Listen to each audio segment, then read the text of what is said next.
Alan, tell me about Pee Wee as himself now on Max. Okay, so this is a documentary on Max about Paul Rubens, aka Pee Wee Herman. It's a two-parter. Both parts are about an hour, 45 minutes each. So it's about a 3.5 hour movie.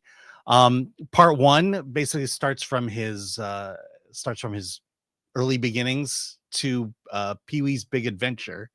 And the part two is from Pee Wee's Big Adventure to his ultimate death.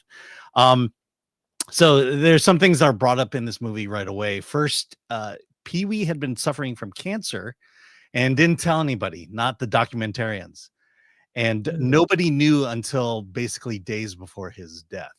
Oh, wow. And so the documentary was kind of his foretelling, knowing that this is happening, and that he agreed to allow himself to be the subject of a documentary, which he probably never would have done had he not been sick. And so this is, so it goes through his story, obviously, but it kind of delves deep into a lot of his, who he was as a person. He's very perfectionistic. I mentioned it before that he had complete creative control over Big Top Pee Wee, and we know how that one turned out. Yeah. His whole life was about, basically finding himself, finding who he was. And he didn't ultimately find himself until the creation of Pee Wee. And ironically, the Pee Wee Herman character was something he hid behind. And for a long time, all he was known as was Pee Wee Herman. You rarely saw the person that he is. And so this documentary goes into that. The fact that he comes from a loving family, the fact that he was an avant-garde artist. He was right in there with the punk music, with the underground comic scenes. If you watch Pee Wee's Playhouse, you'll notice that a lot of the set design was by indie comic artists. Keith Haring, right? Yeah, three others. I forget their names. The big thing was you may not have believed this, but he was gay. And that's crazy. I know, he was crazy. Gay? He was gay, and nobody cares. Yeah, nobody cared. But the thing was, we're talking the early '80s here, right? And the reality was in the early '80s that if you were gay, it limited your work, and he had at least the gift of being able to pass as straight. And I think he was able to successfully create the illusion that he may or may not be straight up until basically the child pornography charges. And so the second half really goes into that, into the getting caught at the X-rated theater and what that did to his career, and then the child pornography charges, where he was almost exonerated until a newly elected LA city attorney decided, no, we need to make an example of this guy.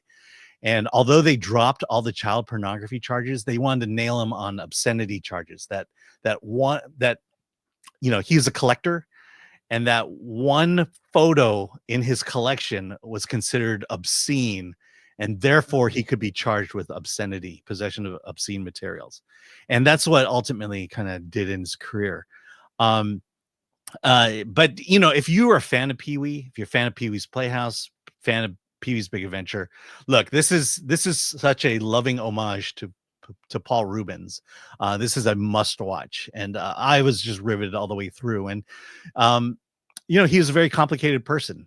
It's not that, yes, he was gay, but there came a point where his first real relationship, he was so immersed himself in that relationship that he lost himself, and he said he couldn't do that. And so early on in his career, he decided, all right, I'm just going to focus on my career.